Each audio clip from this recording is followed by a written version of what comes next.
And welcome back to the final event in the final night of the 2020 Otter Tail County Community Debates. In the last hour, we've heard from candidates for Otter Tail County Commissioner in Districts 1 and 3. Our final event, then, is between incumbent Lee Rogness and challenger Angie Brown in the race for Otter Tail County Commissioner, District 5. We welcome them to the stage now. Candidates, the rules remain unchanged, so we'll move straight to the first question. Of course, please be mindful of the time limits out of courtesy to your fellow candidates and to the audience. We'll put 3 minutes on the clock, and as our order is alphabetical, Ms. Brown, you have the floor for your opening statements. First, I want to thank RC, Leighton Broadcasting, and the Daily Journal for putting this all together. And thank you, Lee, for your service to our county. I am Angie Brown. I am running for County Commissioner of District 5. I moved to Fergus Falls in 1995. I attended both the Fergus Falls Middle School and Hillcrest Lutheran Academy. After high school, I earned my associate's degree from M-State. Then I transferred to MSUM and received my bachelor's degree in accounting. I have used my degree while working as an accountant for a school district, our local chamber, and a highway construction company. I would love the opportunity to use my degree to cut wasteful spending and to lower our property taxes. I am passionate about growing and improving our economy.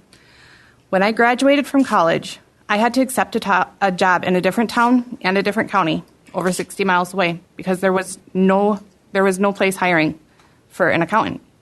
I don't want that for our area. I want to bring larger businesses to create more job opportunities for those of us who already live here, but also to draw more people into our beautiful county.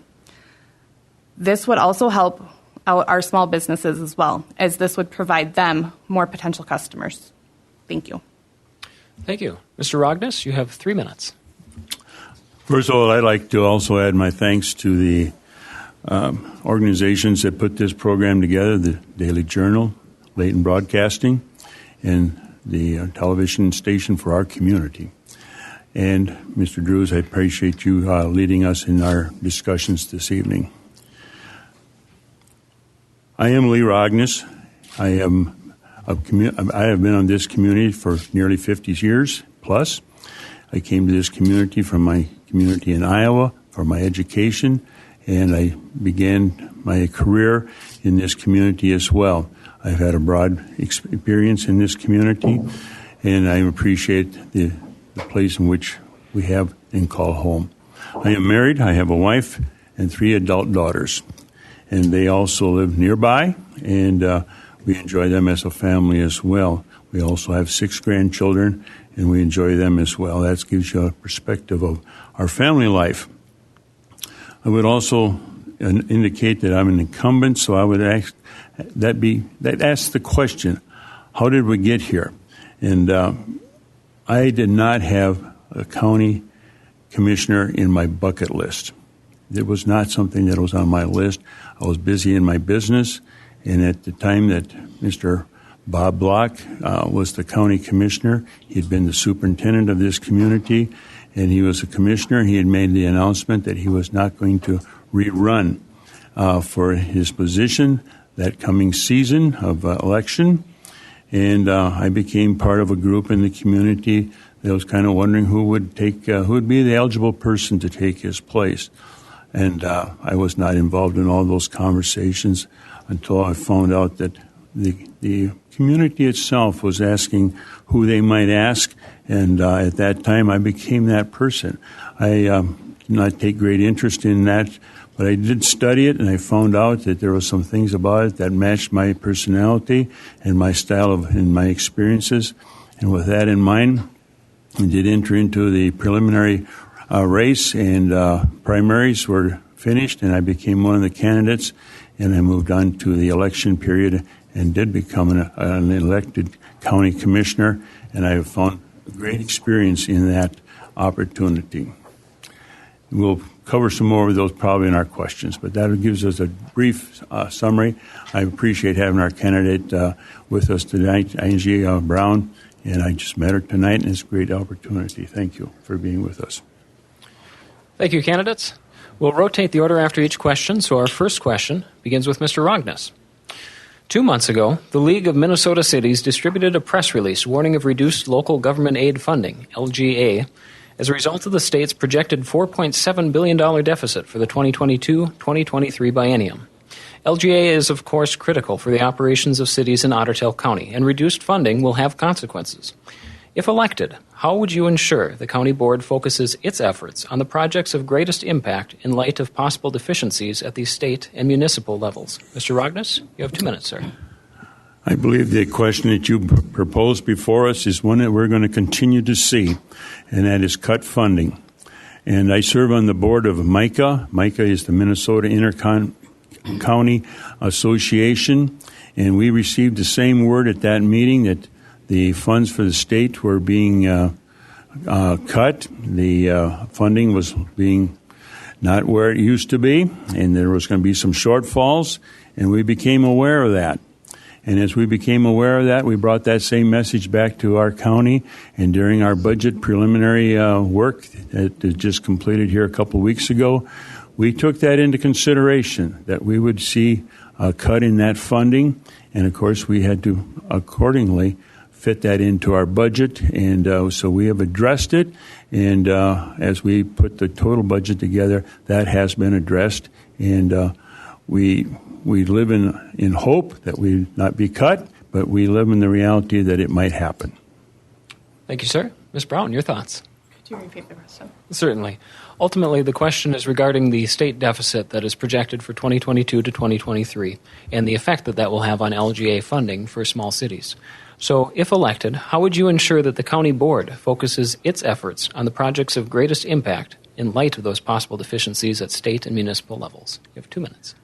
Well, first, I think we would definitely need to talk to the people. We would need to see what they feel is important for funding. Also, the bike trail, probably not something that, we should be throwing a whole bunch of money at right now when we're low on funds. And then also, you have to make adjustments. Otherwise, our property taxes are already continuously going up and up and up. And that's not what people want. They want it to decrease. So we need to make sure that we are being, conservative with our spending, cutting wasteful spending, so that way that can go down, because we don't want to see that increase yet again next year just because they need to cover the spending they want to do. So. Sure. Thank you. Mr. Rognus? I would just point out that the bike trails and the LEG monies probably are not the same dollars that we would spend. The grant monies are used for the trails, and the LGAs are for operation of the county's operations. And that is the function of the county board, is to be the agent for the state of Minnesota and to carry on the business that the state expects to happen in this county. So that's our responsibility, and those monies probably would not be so much mixed. Thank you. Ms. Brown? I do. I know that part of the bike trail was grants, but it was matching grants, so that is also at taxpayer expense. So that's all. Okay, thank you. For our second question, one of the greatest challenges for young families, especially single-parent homes or homes in which both parents work, is finding reliable, affordable child care. What role can the county play to support child care providers and ensure every family can afford to work? Mr. Rognus? I'm sorry, I have that backwards. Ms. Brown, we'll ask you first. Okay. What role the county could do to help child care providers? I guess the providers, we need more of them. I guess I've never been a child care provider, so I'm not exactly sure if there's difficulties in obtaining that license. But you definitely still need to make sure that they are qualified. So we need to kind of push that, hey, we want you to do this. Let's make this good for you. But at the same time, they are watching your child. So you need to do your due diligence to make sure that they are going to care for your child and not put your child in harm's way. Thank you. Mr. Rognus, you have 2 minutes. Thank you. Child safety is paramount in any of these situations. And what the county can do would probably be what the county has been able to do, and that is we have sought opportunities to work with the communities of Battle Lake. Battle Lake has a nice child care facility. Otter Tail County was involved in it through various organizations of the county. And also, we heard tonight about New York Mills has a new facility. And also, we have a task force that looks at the economic development in our communities, and that is part of the consideration is child care. And child care is very much a need throughout our county and for our young families. We also are looking at the model that is used. The model of the past possibly and still is being used is to do it in your home. And we're looking at models that have taken some of the restrictions that would have to be done to be in a home and put them into a new environment where they can share spaces and provide care for the individual children, but done by a care provider that's licensed and meets all the qualifications and the regulations that are necessary for a child care facility. Thank you, sir. For our third question, District 5 is unique in Otter Tail County in that it is made up only of the city of Fergus Falls. But while the commissioner of this district represents this one city, they also represent the county as a whole. So, if elected, how will you reach out to constituents throughout all 5 districts to best represent the county's needs in its entirety? And Mr. Rognus, we'll begin with you. Thank you for the question, because that is an issue that I'm very aware of. The state of Minnesota says that there will be 5 county commissioners in each county, and they will be elected by a district that is of equal population, and that's why we, as you just pointed out, District 5 is basically a good share of the city of Fergus Falls with a couple slices on the side missing and are in part of other districts. I have made it my point to stay in constant contact with the city of Fergus Falls, who is my particular district home base. But also, I do take and frequently get phone calls from other parts of the county, and because we make it well known that we are a county commissioner, not a district commissioner. And there's a big difference in that. And so I represent the county of Otter Tail, elected by a district, and that is the important issues of concern that we represent all, because that is how the state of Minnesota is asking us to perform in our responsibilities as a county commissioner. Thank you, sir. Ms. Brown. One very important thing would be that the commissioner meetings be open to the public speaking again. They, starting, I believe it was the beginning of this year, the public was no longer allowed to speak, and that was even before COVID. So that's extremely important. If you're going to hear from the public, they need to be able to talk. But also, I am available to talk to anybody who wants to talk to me. Phone number, email, Facebook. I'm on Facebook, Instagram, whatever. I'm open to talk to everybody. But it is extremely important that the people be able to express their, feelings on things, and they can't do that as well if they're not allowed to do that at the commissioner meetings. Thank you. Mr. Rognus? I think what Angela Brown is referring to, there was a period of time that we went through a board reform on how we dealt with the public, and we did institute a plan where at the beginning of the meetings they would be able to speak, and that was put in together just before the COVID came along. The COVID did not hamper that. We still take and do receive information from the residents of the county. So it's a matter of how we do it. Thank you, sir. Ms. Brown? With that meeting, though, the commissioners didn't have to even respond or acknowledge the people that are talking, and it doesn't even need to then be addressed in the meeting. So I do feel that it is important for the people to be able to talk in the meeting. But also, the people aren't even being able to stay really informed very well unless they can go to the meetings. With the taking down the YouTube videos, as soon as the meeting's done, people can't even stay informed of what's going on unless they can make it to the meetings. And that's not okay. Thank you both. It was news last month when Otter Tail Power announced a new, nearly 50-megawatt solar farm on their existing and soon-retired Hoot Lake coal plant location. A renewable energy development of this size is uncommon for the county, and the sub-50-megawatt output means the plant does not fall under the Minnesota Public Utility Commission guidelines, leaving the city, townships, and county to ensure that the environment and neighboring homes are given proper consideration. How important is renewable energy to the future of Otter Tail County, and how will you ensure, if elected, that projects like this and those in the future are handled in the correct manner? Ms. Brown, we'll ask you first. Could you repeat just the last bit of that? I'm so sorry. Certainly. So the question is about renewable energy projects. Yes. And in the case of a project like this that does not fall to state scrutiny with the Minnesota Public Utilities Commission and is thus in the hands of townships, the city, and the Otter Tail County Board of Commissioners, how would you, as a commissioner, ensure that projects like this and those in the future are handled in the correct manner? I would leave it up to the experts. I'm not an expert in that area, and I'm not going to pretend to be. But, I mean, if things do seem to be going wrong or not appropriately, then definitely we would need to address that. But I'm not an expert in that area, and I would hope that the people that are doing it are. So I would leave it up to the experts. But thank you. Thank you. Mr. Rognes. Yeah, thank you. That's a tremendous announcement for our community.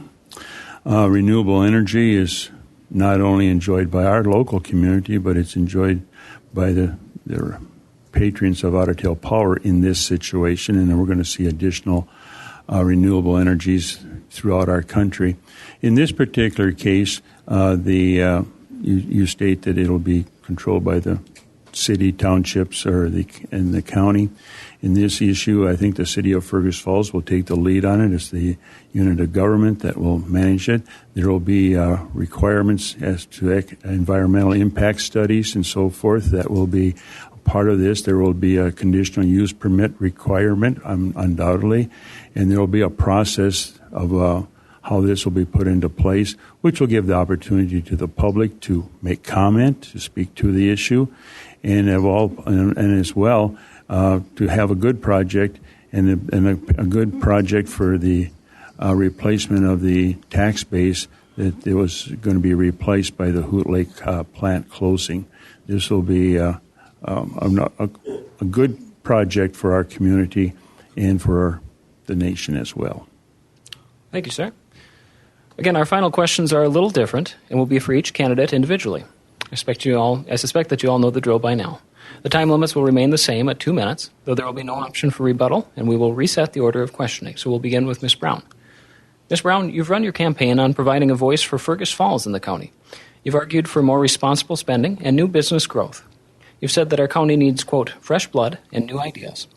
Still, while your opponent has been long serving on the commission, you, however, appear to have limited political background. So how have you prepared yourself for this challenging role, and how will you overcome that inexperience to hit the ground running in November? Well, you are correct. I do not have political experience. I do, however, have experience in all the areas I will need experience to get the things done that I want to get done. I have experience in government accounting, I have experience in budgeting, and I have experience in dealing with businesses from when I was working at the chamber. And those are the things that I will need experience in order to get the things done that I want to get done. Thank you. Thank you. Mr. Rognes, your opponent is calling for new blood in our district's leadership, and you've served for 12 years in this capacity and gone uncontested in the last few elections. And election season always brings up the conversation of term limits for politicians. What would you say to voters to assure them that your candidacy hasn't grown apathetic to their needs? You have 2 minutes, sir. Thank you. I was looking forward to retiring from the seat that I hold, but I was again met by a number of people, and I'm going to deal with that in my closing remarks. But we do need new blood, but what we really need is refreshed blood. And I think I consider myself a person that continues to refresh. When I was in my business, I had to make my business current for the time. I had to sell the right equipment that the farmers needed at the time. I also needed to be fresh on policies, practices, and do everything I could to engage our employees. And in this case, I will look forward to the blood of 2 other commissioners, so we'll have some new blood. And my blood will be refreshed as we go back into this. This has been a good process to go through a re-election.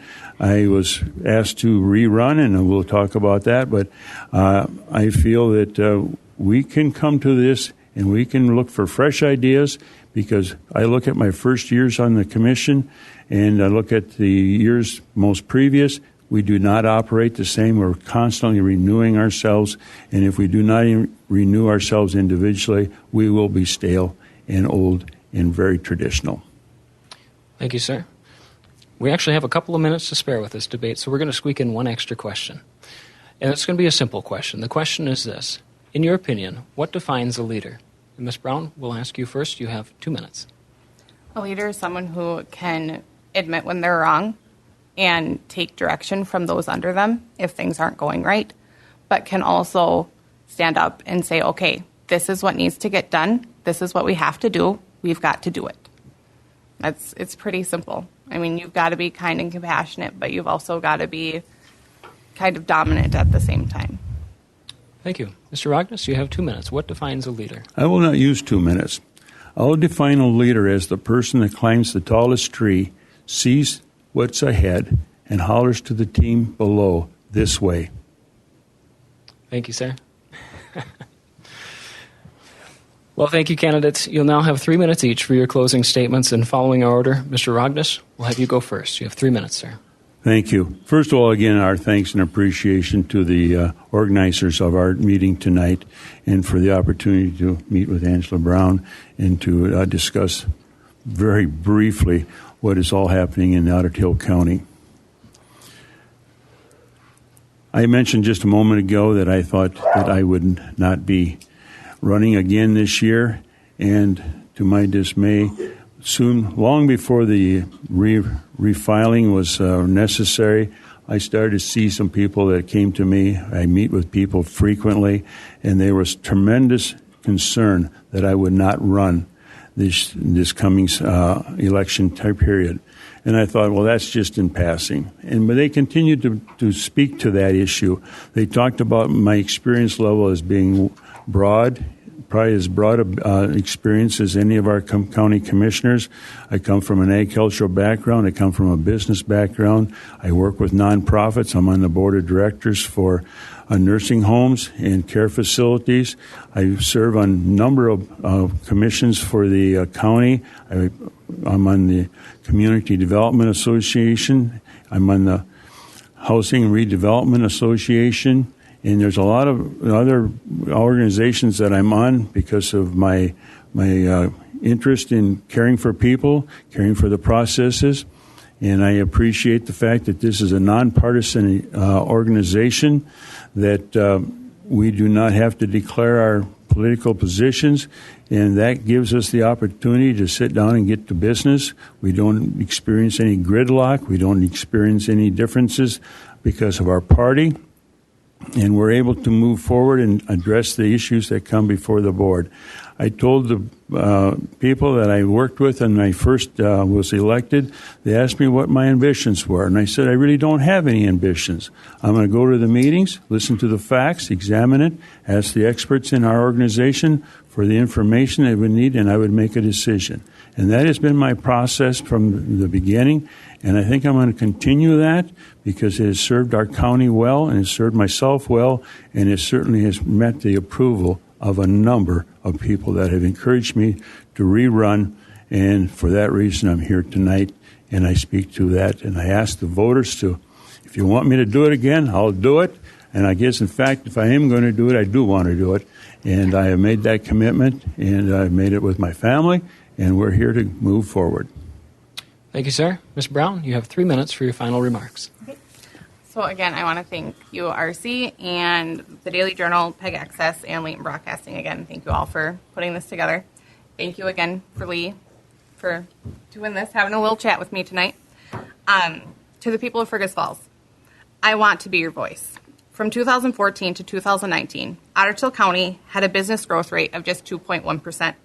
Douglas and Becker counties, they had business growth rates of 7.6% and 5.5% respectively. Our population growth rate since 2000 is only 2.7%, while Douglas, Becker, and several other counties of similar size have a population growth rate of 15 to 18%. Our property taxes have increased by 26% in just 5 years, and more regulations and ordinances are being put in place. This is not what the people of Fergus Falls or of Otter Tail County want. I want to improve our economy by bringing in businesses that employ a larger number of people, and in turn, help our small businesses by increasing their potential customers. I also want to fix our roads, lower our property taxes, stop the overregulations, and most importantly, let the voice of the people be heard. Thank you for your time, and I would appreciate your vote on November 3rd or before, so we can start working together on making our county even better. Thank you. Thank you, Ms. Brown. Thank you, candidates. And thank you to all of our candidates for participating in these debates over the last 3 weeks. Ladies and gentlemen, that brings us to the conclusion of this evening's debates, the final part of this election year's events. A reminder that you can find recordings of tonight's debate and the prior debates for Fergus Falls City Council, Fergus Falls Mayor, Minnesota District 8 Senate, and Minnesota District 8A Representative on the podcast section of the AM 1250 KBRF website at www.kbrfradio.com, on the Fergus Falls Daily Journal Facebook page, on the PEG Access Television Fergus Falls YouTube channel, or rebroadcasted on local channels 8 and 18.